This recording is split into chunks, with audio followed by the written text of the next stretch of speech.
আসসালামু আলাইকুম। এটিএন বাংলার প্রতি ঘন্টার সংবাদে সবাইকে স্বাগত জানাচ্ছি ফাতিহা শাফি।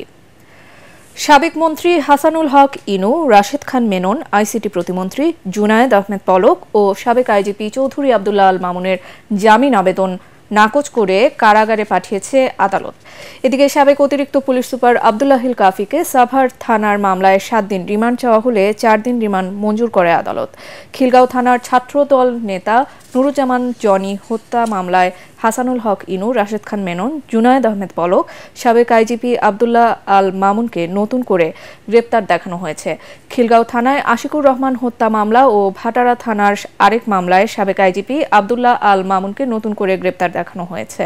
হাজারীবাগ থানার অপহরণ মামলায় সাময়িক বহিষ্কৃত ঢাকা জেলার সাবেক অতিরিক্ত পুলিশ সুপার আব্দুল্লাহিল কাফি জামিন নামঞ্জুর করেছেন আদালত। এদিকে ডিএমপির সাবেক কমিশনার আসাদুজ্জামান মিয়াকে ডিবি থেকে আদালতে নেওয়া হচ্ছে। বিকেলে তার বিরুদ্ধে আনা অভিযোগের শুনানির কথা রয়েছে। রাত 11:15টার দিকে তাকে রাজধানীর মহাখালী এলাকা থেকে গ্রেপ্তার করে র্যাব।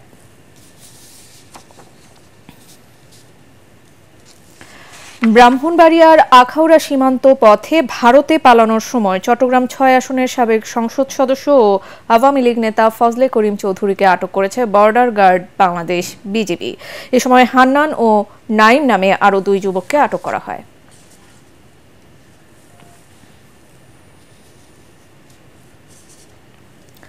সাভারের আশুলিয়ায় চলমান শ্রমিক আন্দোলনের কারণে আজও বন্ধ হলো কয়েকটি তৈরি গার্মেন্টস কারখানা। সাভারে বন্ধ কারখানার সংখ্যা দাঁড়ালো এখন 58টি। আশুলিয়া শিল্প পুলিশ 1-এর পুলিশ সুপার সরোয়ার আলম বলেন, চলমান শ্রমিক আন্দোলনের জেরে আশুলিয়ায় তৈরি পোশাক কারখানাগুলো অনির্দিষ্টকালের জন্য বন্ধ ঘোষণা করেছেন মালিকপক্ষ। আজ সকালে আরও কয়েকটি কারখানা বন্ধ ঘোষণা করা হয়। এদিকে খোলা থাকা তৈরি পোশাক কারখানাগুলোতে সকাল থেকে কাজে যোগ দিয়েছেন শ্রমিকরা। তবে পরিস্থিতি নিয়ন্ত্রণে এখনও পুলিশ ও সেনাবাহিনী মোতায়েন রয়েছে শিল্প কারখানাগুলোর সামনে। এর আগে আশুলিয়া শিল্পাঞ্চলে বন্ধ সহ সকল কারখানায় শ্রমিকদের কাজে যোগ দেওয়ার আহ্বান জানান বাংলাদেশ পোশাক প্রস্তুতকারক ও রপ্তানিকারক সমিতি সভাপতি খন্দকার রফিকুল ইসলাম। বিএনপি চেয়ারপারসন বেগম খালেদা জিয়ার নিয়মিত স্বাস্থ্য পরীক্ষার জন্য গুলশানের বাসা থেকে বসুন্ধরার এভার কেয়ার হাসপাতালে নেওয়া হয়েছে। রাত 1:45টার দিকে তাকে বহন করা গাড়ি বহরের সাথে তার ব্যক্তিগত চিকিৎসক বিএনপির স্থায়ী কমিটির সদস্য অধ্যাপক ডাক্তার AZM জাহিদ হোসেনও হাসপাতালে যান। নিয়মিত স্বাস্থ্য পরীক্ষার অংশ হিসেবেই তাকে হাসপাতালে নেওয়া হয় বলে জানান তিনি। 79 বছর বয়সী বেগম জিয়া দীর্ঘদিন ধরেই মূলত হার্ট, কিডনি ও লিভার সহ বিভিন্ন ধরনের রোগে ভুগছেন। রাজশাহী মেডিকেল কলেজ হাসপাতালে একসঙ্গে 5 সন্তানের জন্ম দিয়েছেন মেরিনা আক্তার নামের এক নারী। তিনি নওগাঁ জেলার বদলগাছি উপজেলার শ্রীরামপুর গ্রামের আব্দুল মজিদের স্ত্রী। বুধবার দুপুর 1টার দিকে অস্ত্রোপচারের মাধ্যমে ওই 5 সন্তানের জন্ম হয়। সবাই পুত্র সন্তান। তাদের সবার শারীরিক অবস্থা বর্তমানে ভালো। পারিবারিক সূত্রে জানা যায়, মেরিনার স্বামী আব্দুল মজিদ বর্তমানে মালয়েশিয়া প্রবাসী। এর আগেও মেরিনা 2 কন্যা সন্তান জন্ম দেন। একসঙ্গে 5 সন্তান জন্ম দিলেও তেমন কোনো সমস্যা হয়নি মেরিনার। 5 সন্তানের জন্মে পরিবারের সদস্যরা বেশ খুশি।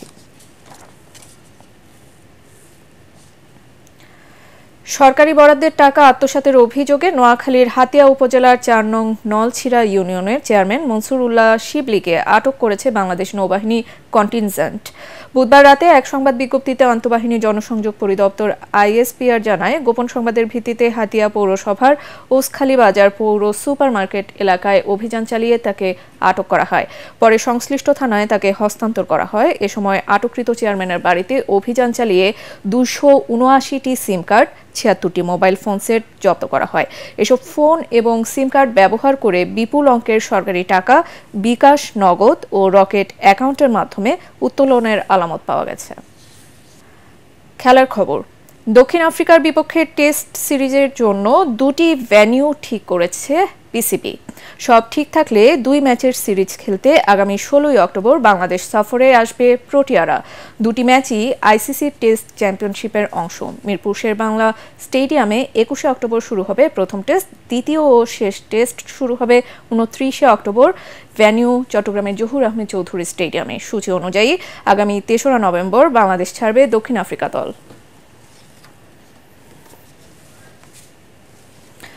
পরবর্তী সংবাদ দেখার আমন্ত্রণ জানিয়ে এখনকার মতো শেষ করছি। এটিএন বাংলা সংবাদ ইউটিউবে দেখতে ব্রাউজ করুন youtube/ATN Bangla News। ধন্যবাদ।